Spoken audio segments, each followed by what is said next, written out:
Welcome to Tales of Wonder. I'm Mardell, and this week we have a story about a soldier who unexpectedly meets a witch and finds his fortune. The Tinder Box by Hans Christian Andersen. A soldier came marching along the high road, left, right. He had his knapsack on his back and a sword by his side, for he had been to the wars and was now returning home. An old witch met him on the road. She was very ugly to look at. Her underlip hung down to her breast.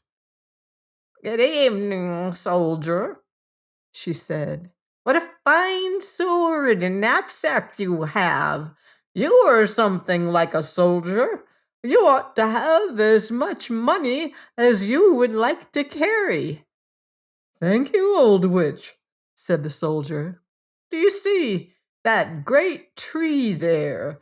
said the witch, pointing to a tree beside them. "It is hollow within. You must climb up to the top, and then you will see a hole through which you can let yourself down into the tree. I will tie a rope around your waist so that I may be able to pull you up again when you call." "What shall I do down there?" asked the soldier. "Get money," answered the witch. "Listen. When you reach the bottom of the tree, you will find yourself in a large hall. It is light there, for there are more than 300 lamps burning. Then you will see 3 doors which you can open. The keys are in the locks. If you go into the first room, you will see a great chest in the middle of the floor, with a dog sitting upon it. He has eyes as large as saucers, but you needn't trouble about him. I will give you my blue check apron, which you must spread out on the floor, and then go back quickly and fetch the dog and set him upon it. Open the chest and take as much money as you like. It is copper there. If you would rather have silver, you must go into the next room, where there is a dog with eyes as large as mill wheels. But don't take any notice of him. Just set him upon my apron and help yourself to the money. If you prefer gold, you can get that too, if you go into the third room, and as much as you like to carry. But the dog that guards the chest there has eyes as large as the round tower at Copenhagen. He is a savage dog, I can tell you, but you needn't be afraid of him either. Only put him on my apron, and he won't touch you, and you can take out of the chest as much gold as you like." "Come, this is not bad," said the soldier. "But what am I to give you, old witch? For surely you are not going to do this for nothing." "Yes, I am," replied the witch. "Not a single farthing will I take. For me, you shall bring nothing but an old tinder box, which my grandmother forgot last time she was down there." "Well, tie the rope round my waist," said the soldier. "Here it is," said the witch, "and here is my blue check apron."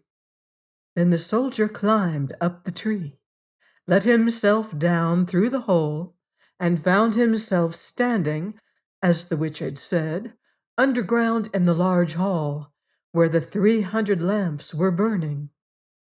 Well, he opened the first door. Ah, there sat the dog with eyes as big as saucers, glaring at him. "You're a fine fellow," said the soldier, and put him on the witch's apron, and took as much copper as his pockets could hold. Then he shut the chest, put the dog on it again, and went into the second room. Sure enough, there sat the dog, with eyes as large as mill wheels. "You'd better not look at me so hard," said the soldier. "Your eyes will come out of their sockets." And then he set the dog on the apron. When he saw all the silver in the chest, he threw away the copper he had taken and filled his pockets and knapsack with nothing but silver. Then he went into the third room. Horrors! The dog there had two eyes, each as large as the round tower at Copenhagen, spinning round in his head like wheels. "Good evening," said the soldier, and saluted, for he had never seen a dog like this before. But when he had examined him more closely, he thought to himself, "Now then, I've had enough of this," and put him down on the floor and opened the chest. Heavens! What a heap of gold there was! With all that, he could buy up the whole town, and all the sugar pigs, all the tin soldiers, whips, and rocking horses in the whole world. Now he threw away all the silver with which he had filled his pockets and knapsack, and filled them up with gold instead. Yes, all his pockets, his knapsack, his cap, and boots even, so that he could hardly walk. Now he was rich indeed. He put the dog back upon the chest, shut the door, and then called up through the tree, "Now pull me up again, old witch." "Have you got the tinder box also?" asked the witch. "Oh, botheration," said the soldier. "I'd clean forgot it." And then he went back and fetched it. The witch pulled him up, and there he stood again on the high road, with pockets, knapsack, cap, and boots filled with gold. "What do you want to do with the tinder box?" asked the soldier. "That doesn't matter to you," replied the witch. "You've got your money. Give me my tinder box." "We'll see," said the soldier. "Tell me at once what you want to do with it, or I will draw my sword and cut off your head." "No!" screamed the witch. The soldier immediately cut off her head. That was the end of her. But he tied up all his gold in her apron, slung it like a bundle over his shoulder, put the tinder box in his pocket, and set out towards the town. It was a splendid town. He turned into the finest inn, ordered the best chamber, and his favorite dinner, for now that he had so much money, he was really rich. It certainly occurred to the servant who had to clean his boots that they were astonishingly old boots for such a rich lord. But that was because he had not yet bought new ones. The next day he appeared in respectable boots and fine clothes. Now, instead of a common soldier, he had become a noble lord, and the people told him all about the grand doings of the town and the king, and what a beautiful princess his daughter was. "How can one get to see her?" asked the soldier. "She's never going to be seen at all," they told him. "She lives in a great copper castle, surrounded by many walls and towers. No one except the king may go in or out, for it is prophesied that she will marry a common soldier, and the king cannot submit to that." "I should like very much to see her," thought the soldier, but he could not get permission. Now he lived very gaily, went to the theatre, drove in the king's garden, and gave the poor a great deal of money, which was very nice of him. He had experienced in former times how hard it is not to have a farthing in the world. Now he was rich, wore fine clothes, and made many friends, who all said that he was an excellent man, a real nobleman. And the soldier liked that. But as he was always spending money and never made any more, at last The day came when he had nothing left but 2 shillings, and he had to leave the beautiful rooms in which he had been living and go into a little attic under the roof and clean his own boots and mend them with a darning needle. None of his friends came to visit him there, for there were too many stairs to climb. It was a dark evening, and he could not even buy a light. But all at once it flashed across him that there was a little end of tinder in the tinder box, which he had taken from the hollow tree into which the witch had helped him down. He found the box with the tinder in it, but just as he was kindling a light and had struck a spark out of the tinder box, the door burst open, and the dog with eyes as large as saucers, which he had seen down in the tree, stood before him and said, "What does my lord command?" "What's the meaning of this?" exclaimed the soldier. "This is a pretty kind of tinder box. If I can get whatever I want like this, get me money," he cried to the dog, and hey presto, he was off and back again, holding a great purse full of money in his mouth. Now the soldier knew what a capital tinder box this was. If he rubbed once, the dog that sat on the chest of copper appeared. If he rubbed twice, there came the dog that watched over the silver chest. And if he rubbed 3 times, the one that guarded the gold appeared. Now the soldier went down again to his beautiful rooms and appeared once more in splendid clothes. All his friends immediately recognized him again and paid him great court. One day he thought to himself, "It's very strange that no one can get to see the princess. They all say she's very pretty, but what's the use of that if she has to sit forever in the great copper castle with all the towers? Can I not manage to see her somehow? Where's my tinder box?" And so he struck a spark, and presto, there came the dog with eyes as large as saucers. "It is the middle of the night, I know," said the soldier, "but I should very much like to see the princess for a moment." The dog was already outside the door, and before the soldier could look round, in he came with the princess. She was lying asleep on the dog's back, and was so beautiful that anyone could see she was a real princess. The soldier really could not refrain from kissing her. He was such a thorough soldier.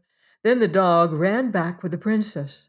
But when it was morning, and the king and queen were drinking tea, the princess said that the night before she had had such a strange dream about a dog and a soldier. She had ridden on the dog's back, and the soldier had kissed her. "That is certainly a fine story," said the queen. But the next night one of the ladies in waiting was to watch at the princess's bed, to see if it was only a dream or if it had actually happened. The soldier had an overpowering longing to see the princess again, and so the dog came in the middle of the night and fetched her, running as fast as he could. But the lady in waiting slipped on India rubber shoes and followed them. When she saw them disappear into a large house, she thought to herself, "Now I know where it is," and made a great cross on the door with a piece of chalk. Then she went home and lay down, and the dog came back also with the princess.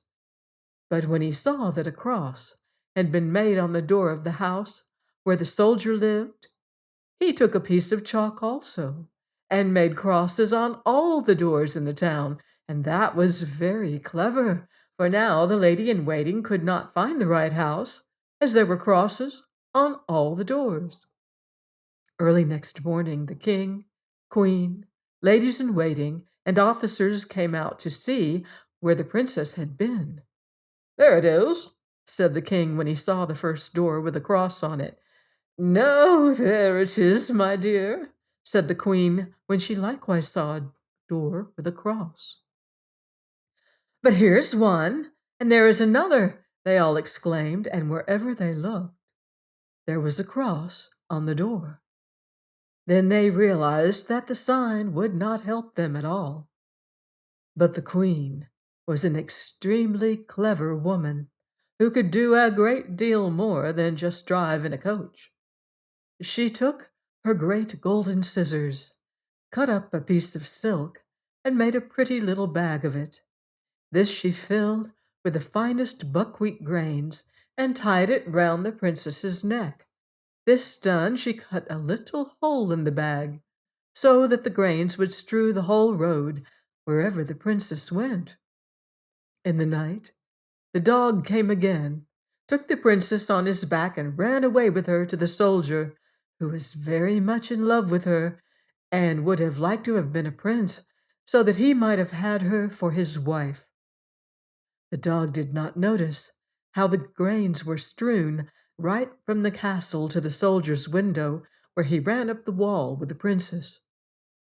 In the morning, the king and queen saw plainly where their daughter had been, and they took the soldier and put him into prison. There he sat. Oh, how dark and dull it was in there!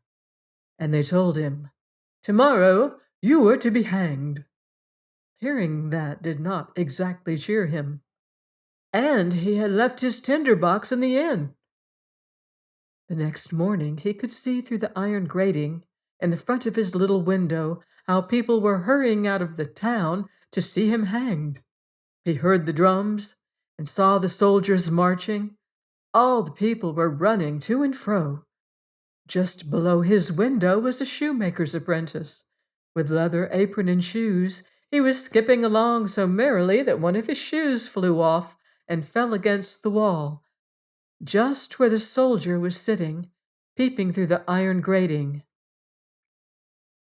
"Oh, shoemaker's boy, you needn't be in such a hurry," said the soldier to him. "There's nothing going on till I arrive. But if you will run back to the house where I lived and fetch me my tinder box, I will give you 4 shillings. But you must put your best foot foremost." The shoemaker's boy was very willing to earn 4 shillings and fetch the tinder box and gave it to the soldier. And yes, now you shall hear. Outside the town, a great scaffold had been erected, and all round were standing the soldiers and hundreds and thousands of people. The king and queen were sitting on a magnificent throne opposite the judges and the whole council. The soldier was already standing on the top of the ladder, but when they wanted to put the rope round his neck, he said that the fulfillment of one innocent request was always granted to a poor criminal before he underwent his punishment, and he would so much like to smoke a small pipe of tobacco. It would be his last pipe in this world. The king could not refuse him this, and so he took out his tinder box and rubbed it once, twice, 3 times, and lo and behold, there stood all 3 dogs, the one with eyes as large as saucers, the second with eyes as large as mill wheels, and the third with eyes each as large as the round tower of Copenhagen. "Help me now, so that I may not be hanged," cried the soldier, and thereupon the dogs fell upon the judges and the whole council, seized some by the legs, others by the nose, and threw them so high into the air that they fell and were smashed into pieces. "I won't stand this," said the king, but the largest dog seized him too, and the queen as well, and threw them up after the others. This frightened the soldiers, and all the people cried, "Good soldier, you shall be our king and marry the beautiful princess." Then they put the soldier into the king's coach, and the 3 dogs danced in front, crying, "Hooray!" And the boys whistled, and the soldiers presented arms. And the princess came out of the copper castle, and became queen, and that pleased her very much. The wedding festivities lasted for 8 days, and the dog sat at table and made eyes at everyone. I hope you've enjoyed this story. Please join me next week for another magical adventure on Tales of Wonder.